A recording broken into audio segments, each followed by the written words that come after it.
అను hi friends, అందరికీ good morning. అందరు ఎలా ఉన్నారు? బాగున్నారా? మేమైతే చాలా చాలా బాగున్నాము. హాయ్ అనుమా. Hi mummy. బాగున్నావా? ఏం పేరు నీ పేరు? మా పాప శుక్రవారం అంటే చాలా హ్యాపీగా ఫీల్ అవుతుంది. ఏదో ప్రసాదం పెడితే హ్యాపీగా తిందామని కదా. ఏంది సాంగ్కి?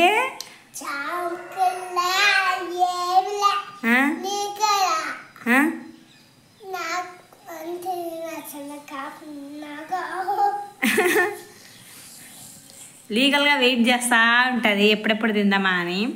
చాలా డేస్ అయింది లెంత్ వీడియోస్ చేసి. ఈరోజు చేద్దామని ట్రై చేస్తానా. ఎప్పుడు ఏదో పని చేసినా పాప అడ్డం వస్తుంది అని టీవీ ఆన్ చేయిస్తానా. ఆ సెల్ కనెక్ట్ చేస్తే సెల్ అక్కడే ఉంటుంది. వీడియో తీయడానికి అసలు కుదరట్లేదు. అందుకనే ఈరోజు ఒక మంచి వీడియో పోస్ట్ చేస్తాను.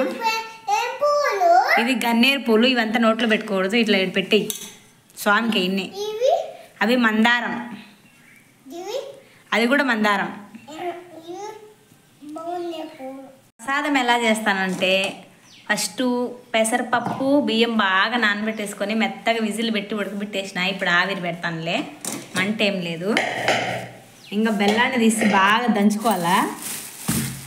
దంచుకొని ఇది టెంకాయలు కొట్టడానికి, బెల్లం కొట్టడానికి భలే ఉపయోగపడుతుంది. Be strong. ఒకసారి నా కాళ్ళ మీద పడింటే అది కాస్త పచ్చడి అయింది.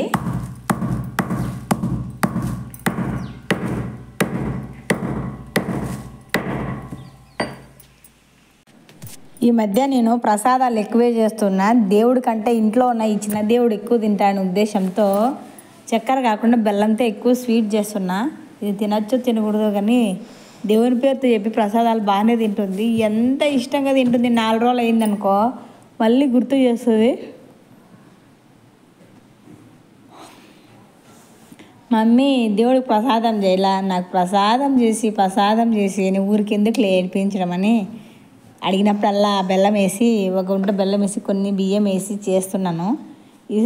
ఎన్ని స్వీట్లు ఉన్నా దేవుడికి ప్రసాదంగా పెట్టేది మాత్రం బెల్లమన్నం చాలా బాగుంటుంది. దీంట్లో ఇంకా కొంచెం నెయ్యి, పచ్చి కొబ్బరి వేస్తే మాత్రం చాలా బాగా వస్తుంది. కొబ్బరి వేస్తే ఒదుగు కూడా వస్తుంది. నేను వీడియో తీద్దామనుకుంటే బయట ఎవరెవరు మాట్లాడుతుంటారు, ఎవరెవరు వస్తారు. ఎందుకులే అని చేస్తా అంటే మా చిట్టుది ఇంట్లోకి బయటకు తిరుగుతూ ఉంది. ఇంకెప్పుడు చేస్తావు అని. చల్లార్చడంలోనే సగం జీవితం అయిపోతుందని తిడుతుంది నన్ను. ఇంకా చల్లారలేదా అని తిరుగుతూ ఉంది. బయట ఏం చేస్తున్నారు అంటే గంగలం వచ్చి అడ్డుపడిందని డోర్లు వేస్తుంది. చాలా బాగుంటుంది అసలు విలేజ్లో ఉండడంనా. చాలా హ్యాపీ కూడా అనిపిస్తుంది నాకు. ఇలా ఏదో ఒకటి చేస్తూ మంచిగా జీవితాన్ని గడిపేస్తే చాలా అనిపిస్తుంది. ఇంకా బయట గాలి సౌండ్, బండల సౌండ్, ఏదో రకమైన సౌండ్. ఈ సౌండ్లో నుంచి వీడియో తీయాలంటే కొంచెం కష్టమైన పని. వీడియో నచ్చితే లైక్ చేసి ఇంకటనే సబ్స్క్రైబ్ చేసుకోండి. ఎప్పటి నుంచో యూట్యూబ్ మనీ వస్తుందని ఎదురు చూస్తాను కానీ వచ్చింది లేదు, అయ్యింది లేదు. ఇట్ట కాదని రోజుకు ఒక బ్లౌజ్ కుట్టుకుంటా సరదాగా టైంపాస్ కోసం నేను మా చిట్టి పాప అలా తిరుగుతూ ఉండము. బెల్లం తెచ్చింది, తిరుగుతూ ఉంది. ఎప్పుడెప్పుడు తిందామా అని ఎదురు చూస్తూ ఉంటుంది. స్నానం చేస్తే మాత్రం ప్రసాదం పెడతానని పెద్ద ఇది. అలవాటు చేస్తే తర్వాత నాకు ఫ్యూచర్లో ఉంటుంది అనిపిస్తుంది. కొద్ది రోజులు నెక్స్ట్ ఇయర్ బడికి వేసేస్తే ఈ అల్లరంతా మాని చెప్పిన మాట ఉంటుందని నాకు బాగా అర్థమవుతుంది. వెయిట్ అండ్ సీ, కొద్ది రోజులు ఎదురు చూడాలి.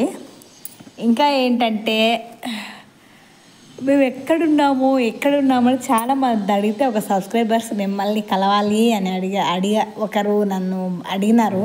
మీ అభిమానాలు పక్కన పెడితే పల్లెలో ఎవరైనా వచ్చినానికి వాళ్ళెవరు అడిగితే మళ్ళీ నేను సమాధానం చెప్పలేను. ఎందుకు వచ్చిన గొడవ, మీరు అభిమానం మీ దగ్గరే ఉండండి కానీ నేను ఫ్యాన్ అయ్యి నన్ను ఒకరు చూడాలని అంత అభిమానం ఎవరు పెట్టుకోమాకండి.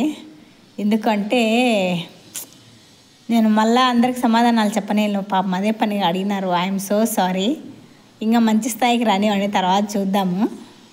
ఇప్పుడేం వద్దు. చాలా మంది అడిగినారు మీ అడ్రస్ చెప్పండి, మీ ఇంటికి వస్తామని. పోయమ్మా, మా ఇంటికి మా చుట్టాలే రారు, మీరెందుకు లేండి, కొద్ది రోజులు ఆగండి మళ్ళొద్దురు. కానీ అభిమానం చూపించినందుకు మీరు మంచి మనసుతో అభిమానం చూపించవచ్చు కానీ కొద్ది రోజులు వెయిట్ చేయండి మళ్ళొద్దురు. కానీ ఇంకా ఏంటంటే జలుబు వచ్చి కొంచెము గొంతు అలా ఉంది. బాయ్ మరి.